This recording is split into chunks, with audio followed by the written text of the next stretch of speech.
bought this, but you didn't buy that, and most people that buy this buy that, so let's send them an email to buy this because it goes really well with that. You're like, oh, duh. Check, check, check. What's up, Charleston? How we doing? Good.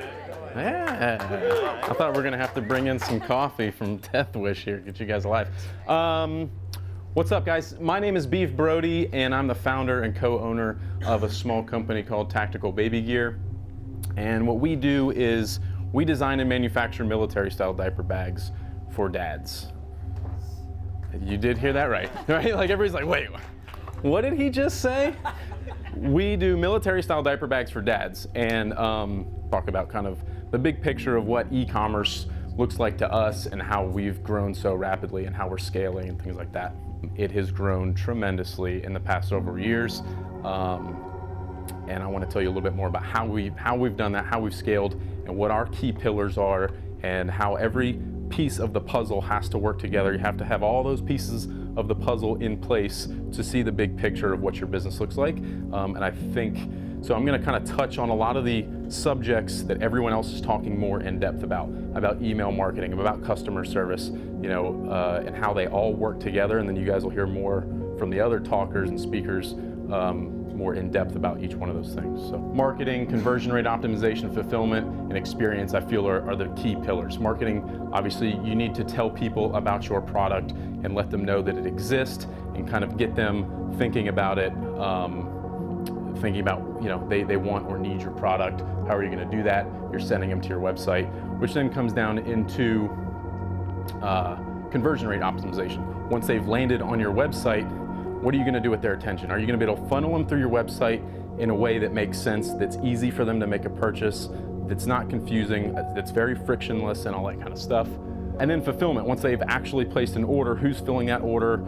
Are you doing it in-house? Are you subbing that out to a fulfillment center? And then what the customer experience was like. Did you have to deal with customer service issues? Are they going to be happy with that? Are they going to come back and buy from you again?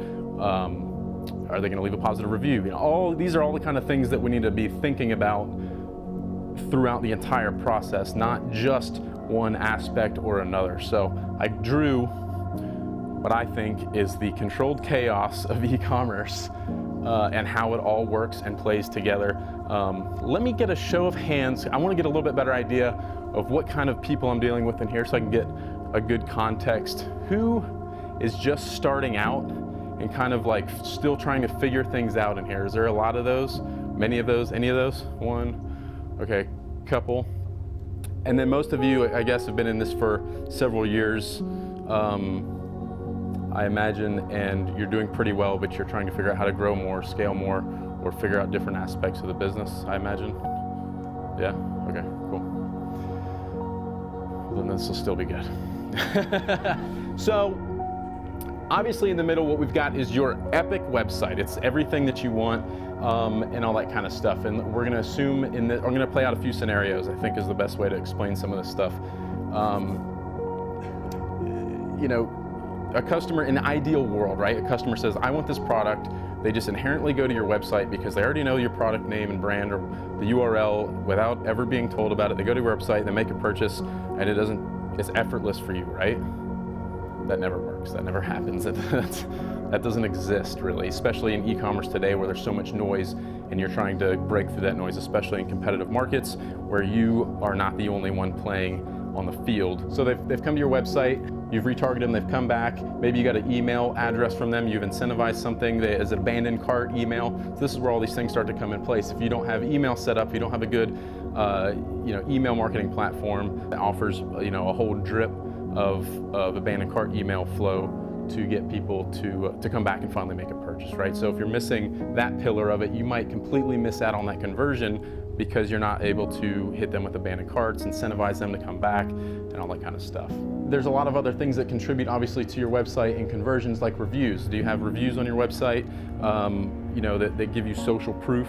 Same with social media. A lot of that stuff is just social proof to show that other people enjoy your product, to show that they had a good experience with you, to prove that you're not some weird hacky Chinese website just taking somebody's money, that you're going to actually deliver the product and all that kind of stuff. So there needs to be a trust factor there, and reviews help tremendously in that trust factor. They feel comfortable spending their money with you. And hopefully by the time they've got the product, they're a super happy customer, they're gonna leave a positive review, which will help funnel everything else and keep things going. They're gonna talk about it on social media, which will put more people to your website and give you more of that social proof and yada, yada, yada, right? And it's just a constant cycle of all that stuff.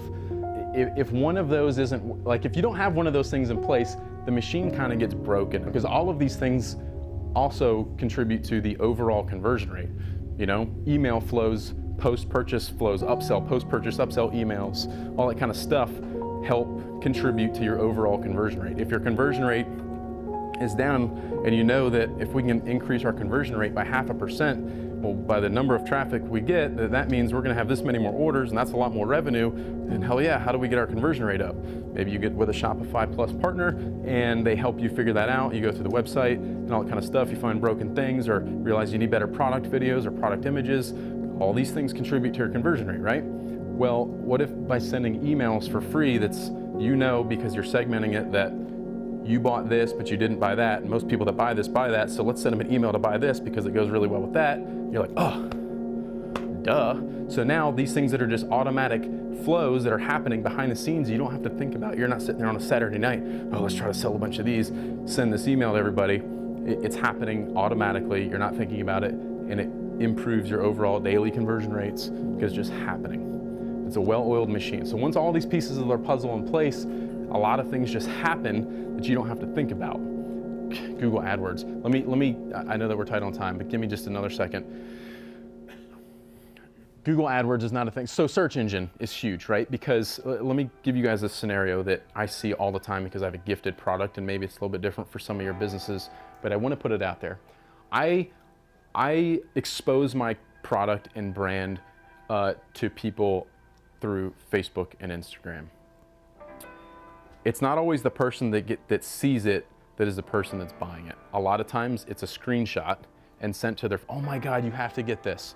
That person then either goes to tacticalbabygear.com or they're going to Google. So when you guys are looking at metrics on Facebook ads, the math in marketing doesn't always make sense. And that's where CMOs and CFOs are just bashing their heads. Well, what's the ROI on this Facebook ad? Like, my math doesn't always make sense, and my partner's like, hey, we spent a lot of money. I'm like, yeah, but look at the revenue. Look at the revenue. I know this metric doesn't make total sense, but it's because people are screenshotting it, putting it on a registry, and it's being purchased not through a Facebook ad, but they're being exposed to it through a Facebook ad. So that's where Google AdWords is huge, because they're like, oh, what was that? What was that military diaper bag that I saw on Facebook? You know, and then here comes the ad, right? So we scoop them up on the Google AdWords side of it, and it's not necessarily a conversion through social media, but that's why I have social media pointing to search engines, because there's that crossover, right? But it doesn't always make sense math-wise in those metrics. So be mindful of that you still have to expose people to your product and to your brand, and they're still going to get back to you potentially in a different way than how they found you. I encourage all of you to make sure, if you're not, spend more money on social media and find a really good Shopify partner to help you with your website, because if your website isn't selling your product well, you're gonna lose.